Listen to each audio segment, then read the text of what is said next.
un rey en la cima del mundo, un hombre conforme al corazón de Dios, a punto de cometer uno de los errores más devastadores de la historia. ¿Cómo pudo pasar? Como David, el pastorcillo que venció a Goliat, el poeta de los Salmos, cayó en una espiral de adulterio, engaño y asesinato. Esta no es solo una historia antigua, es un espejo de nuestras propias debilidades y una poderosa lección sobre las consecuencias de nuestras decisiones. La historia comienza en una tarde de primavera en Jerusalén. Mientras sus ejércitos luchaban en el campo de batalla, el rey David, en lugar de estar con ellos, se quedó en su palacio. Un simple paseo por la azotea cambió su vida para siempre. Desde allí, sus ojos se posaron en una mujer de extraordinaria belleza que se estaba bañando. Su nombre era Betsabé, esposa de Urías el Heteo, uno de los soldados más leales de David en ese momento. David tuvo una elección: podía apartar la vista, podía honrar el matrimonio de su soldado, podía recordar su propio pacto con Dios, pero no lo hizo. La lujuria nubló su juicio. En lugar de resistir la tentación, la alimentó. Mandó a preguntar por ella, y a pesar de saber que estaba casada, la hizo traer al palacio. Esa noche cometieron adulterio.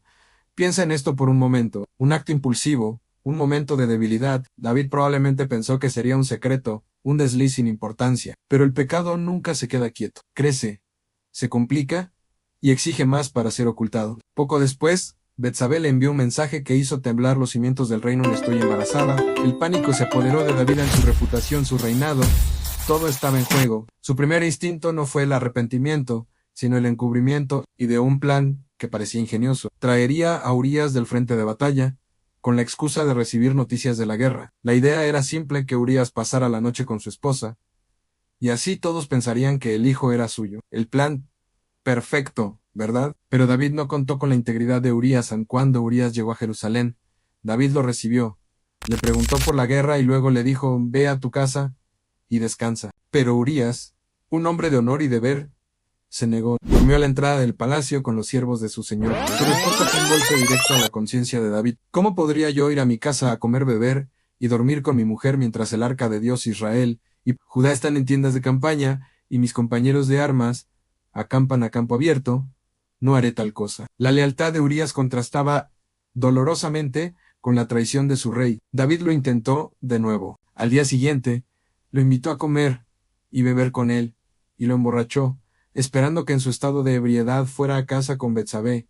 Pero ni siquiera borracho, Urías abandonó su puesto. Su lealtad era inquebrantable, incluso cuando su mente estaba nublada. El fracaso de su plan llevó a David a un lugar mucho más oscuro. El encubrimiento se convirtió en una conspiración de asesinato. David escribió una carta, la selló y se la dio a Urías para que se la entregara a Joab, el comandante del ejército. Era la sentencia de muerte del propio Urías, y él la llevaba en sus manos sin saberlo. La carta decía: poned a Urías al frente de la batalla más dura y retiraos de él, para que sea herido y muera. Joab obedeció. Durante el asedio a una ciudad enemiga, colocó a Urías en el lugar más peligroso, donde sabía que los defensores más valientes atacarían. Luego, las tropas israelitas se retiraron, dejando a Urías expuesto. Fue abatido, asesinado por orden de su propio rey, el hombre al que servía con una lealtad incondicional. Cuando la noticia de la muerte de Urías llegó a David, fingió indiferencia. Le dijo al mensajero: así dirás a Joab: no te preocupes por esto,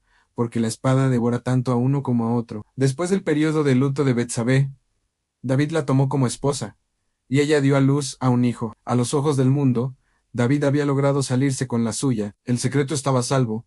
El crimen estaba enterrado, o eso creía el Am. Pero hay un versículo crucial que lo cambia todo. Mas esto que David había hecho fue desagradable ante los ojos de Jehová. Dios lo había visto todo: la lujuria, el adulterio, el engaño y el asesinato. Y Dios no iba a permanecer en silencio. Envió al profeta Natán a confrontar a David. A Natán, con una sabiduría increíble, no lo acusó directamente. En cambio, le contó una parábola. Había dos hombres en una ciudad, uno rico y otro pobre. El rico tenía muchísimas ovejas y vacas, pero el pobre no tenía más que una sola ovejita, que había criado, y que era como una hija para él. Un día, un viajero visitó al hombre rico, y éste, en lugar de tomar una de sus propias ovejas para preparar la comida, le quitó la ovejita al hombre pobre, y la cocinó para su invitado. Al oír esto, David se enfureció. Su sentido de la justicia se encendió. Declaró: vive Jehová, que el que tal hizo es digno de muerte, y debe pagar la oveja con 4 tantos, por cuanto hizo tal cosa, y no tuvo misericordia. En ese momento, Natán pronunció 7 palabras que resonaron como un trueno en el alma de David. Tú eres aquel hombre. El profeta expuso cada detalle del pecado de David, le recordó cómo Dios lo había levantado de ser un simple pastor a ser rey de Israel, cómo lo había protegido y bendecido. ¿Por qué pues tuviste en poco la palabra de Jehová, haciendo lo malo delante de sus ojos? A Urías Heteo heriste a espada, y tomaste por mujer a su mujer, y a él lo mataste con la espada de los hijos de Amón. Las consecuencias, anunció Natán, serían terribles y duraderas. La espada nunca se apartaría de la casa de David. La humillación que él había cometido en secreto, la sufriría públicamente. Y el hijo nacido del adulterio, moriría. La fachada de David se derrumbó, no hubo excusas, no hubo justificaciones. Su respuesta fue inmediata y llena de quebrantamiento en pequé contra Jehová. Esas 4 palabras marcaron el comienzo de su arrepentimiento. El Salmo 51 es la oración que David escribió en ese momento.